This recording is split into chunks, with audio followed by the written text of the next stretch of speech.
দুর্গাপুরের তৃণমূলের অটো ইউনিয়নের অফিসে হামলা, অফিস ভাঙচুর করা হলো। দুর্গাপুরের বিধাননগরে তৃণমূলের অটো ইউনিয়নের অফিসে হামলা চলে, যেখানে ছেঁড়া হয় ফ্লেক্স। ভাগ বাটোয়ারা নিয়ে তৃণমূলের কোন্দলের জের, দাবি বিজেপি।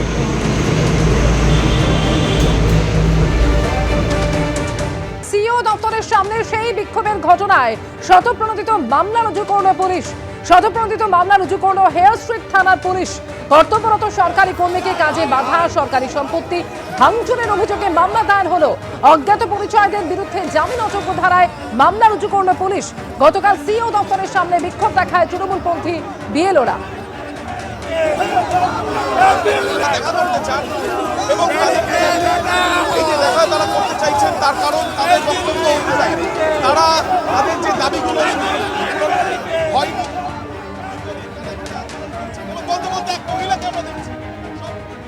বিএলও অ্যাপে ফের নতুন ফিচার যোগ, দাবি ভোটকর্মী ও বিএলও ঐক্য মঞ্চের। ইলেক্টরস উইথ নো ম্যাপিং নামে নতুন ফিচার যোগ হয়েছে বলে দাবি করা হচ্ছে। যে ভোটারদের ম্যাপিং হয়নি তাদের বিষয়টি সমাধানের জন্য এই নতুন ফিচার যোগ করা হচ্ছে। বিএলওদেরই ওই ফিচারের মাধ্যমে বিষয়টির সমাধান করতে হবে। শুনানি শুরু হতে না হতেই বিএলও অ্যাপে নানান ফিচার যোগ হচ্ছে। এতে সাধারণ মানুষ বিভ্রান্ত হবেন, এতে বিভ্রান্তি ছড়াবে বিএলওদের মধ্যেও। নির্বাচন কমিশনের যে যথেষ্ট প্রস্তুতি ছিল না তা এতে স্পষ্ট হয়ে যায়, দাবি ভোটকর্মী ও বিএলও ঐক্য মঞ্চের।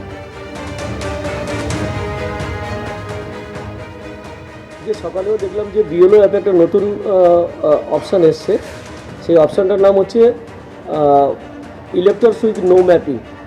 মানে যেসব ভোটাররা ম্যাপিংয়ের আওতায় পড়েনি বা ম্যাপিং যাদের হয়নি, আমরা সবাই জানি যে এইরকম ধরনের ভোটারের সংখ্যা কয়েক লক্ষ, মানে লক্ষ লক্ষ ভোটার যাকে বলা হয় আর কি। তো তাদের যাদের ম্যাপিং হয়নি তাদের বিষয়টা সমাধান করার জন্য নির্বাচন কমিশন আজকে একটা নতুন অপশান দিয়েছে। এবার এই ম্যাপিং নাও হওয়ার ক্যাটাগরিতে দুটো আছে। এক হচ্ছে যাদের একেবারে 2002 সালের সঙ্গে লিঙ্ক খুঁজে পাওয়া যায়নি, এবং তার সাথে সাথে ডিসক্রিপেন্সি যাদের আছে তাদের ক্যাটাগরিটাও আছে। আশ্চর্যের বিষয় যে মানে হিয়ারিং না শুরু হতে হতেই এর মধ্যেই দেখা গেল 3-4টে নতুন নতুন অপশান দেওয়া হলো। এই গত 5 দিনের মধ্যে 4টে নতুন অপশান এলো। এইভাবেই দেখা যাচ্ছে যে নির্বাচন কমিশন প্রত্যেক দিন সকালবেলা উঠেই দেখা যাচ্ছে একটা নতুন অপশান বিএলও অ্যাপে চলে আসছে, এবং এটা ধারাবাহিকভাবে চলতে থাকছে। এনুমারেশন পর্বে যেমন 11টা এভাবে নতুন নতুন অপশান দেওয়া হয়েছিল। এভাবে দিনের পর দিন করলে মানুষের মধ্যে যেমন বিভ্রান্তি ছড়ায়, বিএলওরা যারা কাজ করছেন তাদের মধ্যে বিভ্রান্তি ছড়ায়। এর থেকে পরিষ্কার বোঝা যাচ্ছে যে নির্বাচন কমিশনের সঠিক প্রস্তুতিটা ছিল না। এসআইআর নিয়ে উদ্বেগে রয়েছেন মতুয়ারা, আর তার মধ্যে এবার ইঙ্গিতপূর্ণ মন্তব্য করলেন শান্তনু ঠাকুর। 50 লক্ষ রোহিঙ্গাকে তাড়াতে 1 লক্ষ মতুয়া ভোট দিতে না পারলে কি আসে যায়? এসআইআর এর জন্য যদি একটু সহ্য করতে হয়, সহ্য করব না কেন? 50 লক্ষ রোহিঙ্গা, বাংলাদেশি মুসলমান, পাকিস্তানি মুসলমানকে বাদ দিতে আমার সম্প্রদায়ের 1 লক্ষ মতুয়া ভোটদানে বিরত থাকলে কি আসে যায়? এমন ইঙ্গিতপূর্ণ মন্তব্য করলেন বিজেপির সাংসদ এবং কেন্দ্রীয় প্রতিমন্ত্রী শান্তনু ঠাকুর। যত তাড়াতাড়ি সম্ভব সিএ এর জন্য আবেদন করুন মতুয়ারা, রোহিঙ্গাদের খুঁজে বের করতে সুবিধা হবে, বার্তা শান্তনু ঠাকুরের।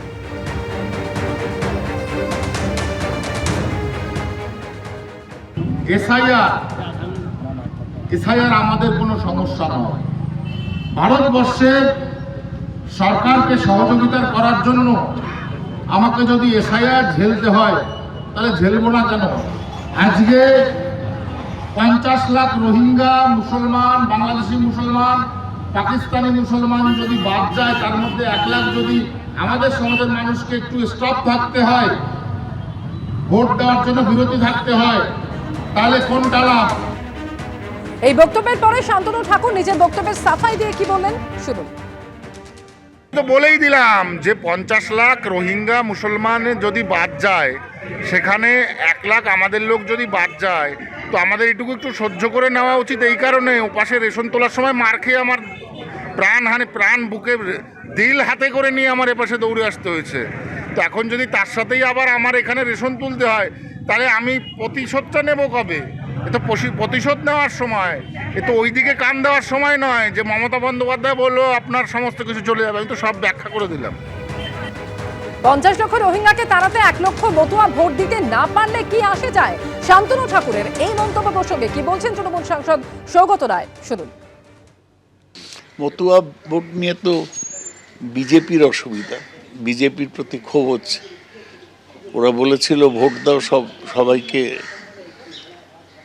দিয়ে দেবো, নাগরিকত্ব দিয়ে দেবো। সেটা দেয়নি বলে ওরা অসুবিধায় পড়েছে। প্রভাব করার জন্যে মোদি নিজে তাহেরপুরে মিটিং করেছে, কিন্তু মতুয়ারা আবার বিজেপির থেকে সরে গিয়েছে। মতুয়া ভোট বেশিরভাগ তৃণমূলে পড়বে। যে আশা দিয়েছিল ওদের, সেই আশা পূর্ণ হয়নি, তার ফলে ওরা আইসোলেটেড হয়ে গেছে মতুয়াদের মধ্যে। গাইঘাটার বিজেপি বিধায়ক সুব্রত ঠাকুর এর আগে ঠিক কি বলেছিলেন এ প্রসঙ্গে শোনাবো। বনগাঁ মহকুমা মতুয়া অধ্যুষিত, সেখানে 1,34,000-এর উপরে ডাউটফুল ভোটার আছে। কি মনে করেন কত শতাংশ মতুয়া আছে? একদম 80 থেকে 90%। এটা আপনার বর্ডার এলাকা, 80 থেকে 90% এই যে নদিয়া এবং উত্তর 24 পরগনার এই যে বনগাঁর এই সাইডে, এখানে প্রচুর সংখ্যায় মতুয়া। এবিপি আনন্দ, এগিয়ে থাকে, এগিয়ে রাখে।